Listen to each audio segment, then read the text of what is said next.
Hey, how's it going? Nick Salzman here. Hope you guys are doing good today. Want to talk to you guys a little bit about something that I think is going to help a lot of you. Thank you again for all the comments and feedback that I've been getting from some of these other videos. It's nice to see you guys are out there doing the work and implementing some of these techniques and finding a way to make it work within your system. So nice job to all you out there. So we're going to talk about today.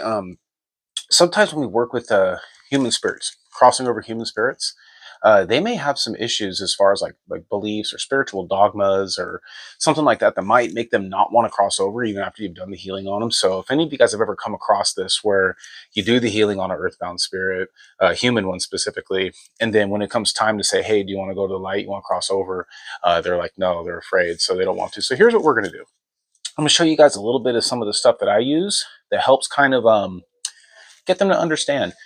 First and foremost, when we do this work, it is service, right? And doing the method will be really helpful.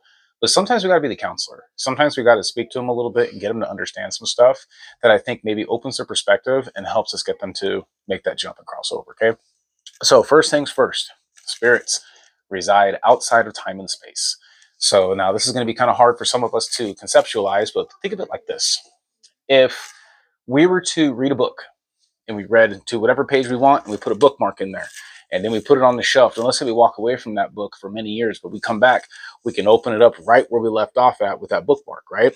What if we're watching a DVD or skipping through different sections of a movie? We can start at this movie at any part in there, even if we've already seen it or never seen it before. So what that means is we're outside of that movie, so we can direct when we come in and want to watch that stuff. So spirit is very much the same way with us in our life. And so one of the biggest things we get is when we have like a grandparent that they're still lingering around the house, making noise, making themselves known.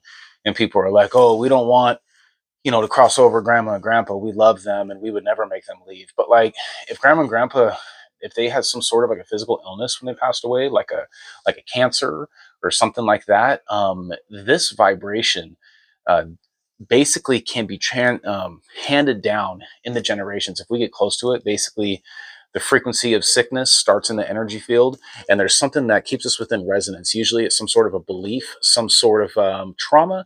Anyways, our love for them draws them in, but that frequency of disease can initially start with them and then transfer to the energy body of the next person and then manifest in a physical sickness.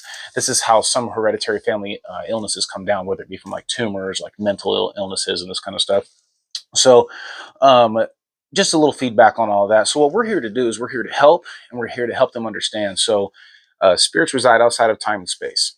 So what that means is when they die, they can go to the light and they can go do whatever they want for 1,000 years or more. They can go study, travel, check things out, and then they could come back to this very moment like they never left at all from our perspective.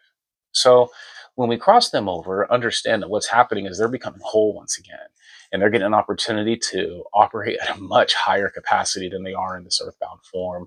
So even though they love you and they want to be around you, one of the things that I talk to them about is if you want to be a protector of this family, which a lot of times when you have a parent that like died and they left a kid behind, they want to be the protector of that family. They do not want to leave that kid. They want to be there. So I totally get that. I understand that. But now imagine if you in your current state, being an earthbound spirit, you have the strength of a small child to be able to protect your son. How would you like to have the strength of a full-grown adult and bring a dozen other beings of light from your same circle of family souls to come in and really protect that house?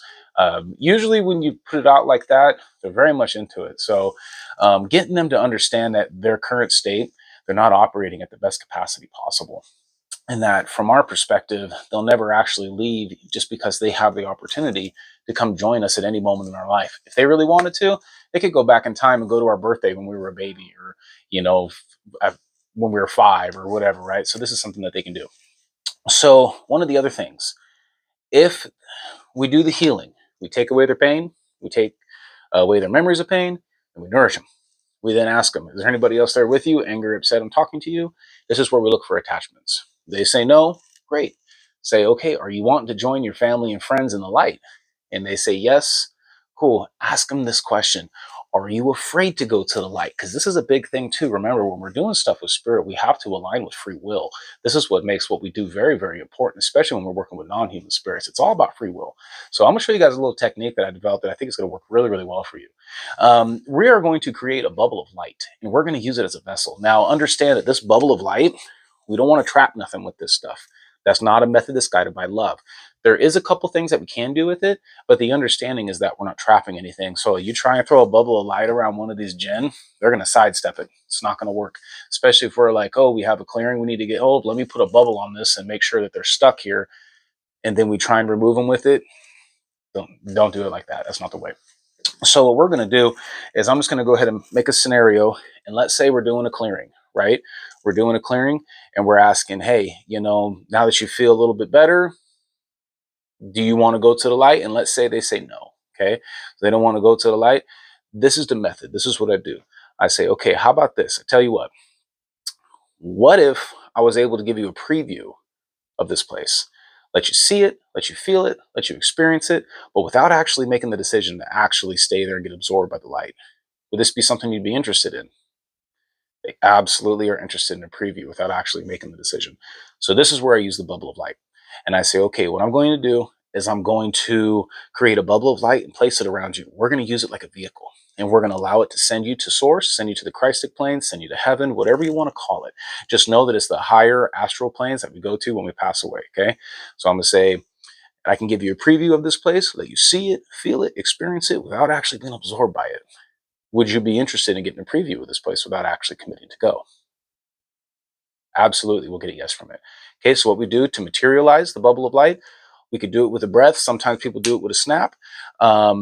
Whatever works for you. Basically, the intention is I ask at this time that we materialize a bubble of light around all earthbound spirits that are afraid to go to the light.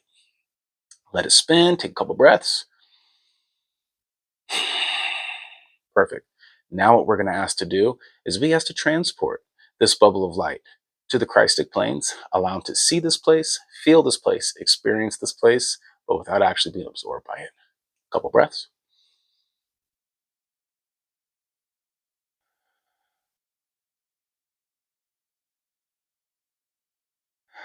All right, now it's balanced out, so that means that they've got a chance to feel this place out. So then I say this. Okay, can you see this place? Thank you. Can you feel this place? Thank you. Is this a place that you would like to stay? All right, and now we ask to bring them back to the present moment. We ask to remove the bubble of light.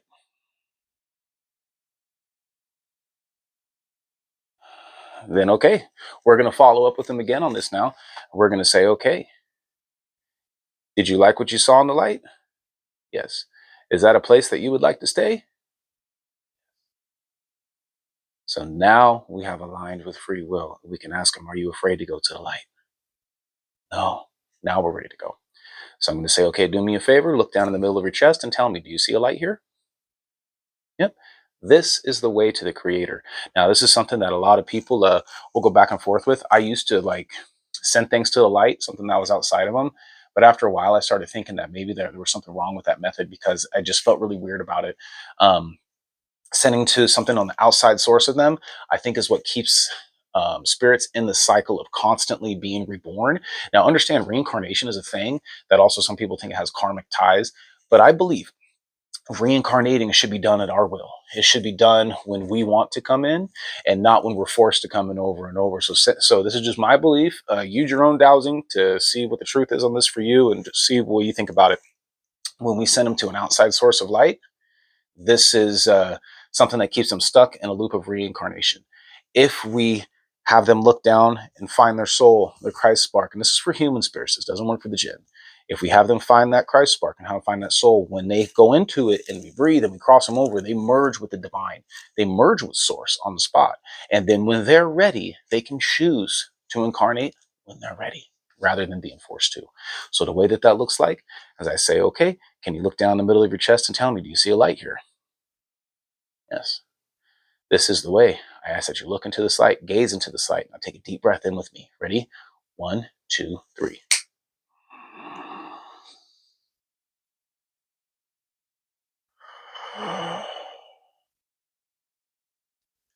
All right, guys. So, hey, that's utilizing a bubble of light. Remember, we want to align with the free will. A lot of times we have to counsel them. Okay. Sometimes they're ready to go. Sometimes they've been ready to go. Sometimes they have no idea what's going on. And we got to be the counselor to them. So, hope this video helps you guys. Using a bubble of light can be really useful. Just remember, it's only out of love. We don't use it to trap nothing. We don't use it to remove anything that we want to. We have to make sure that they want to be removed and helped with it in order for us to effectively use it, or we'll just get knocked to the side. So hope you guys enjoyed this. And yeah, if you got any questions, put them in the comments below. Like, subscribe to this channel, send it to someone that might use this information. Hope you guys are good. Much love.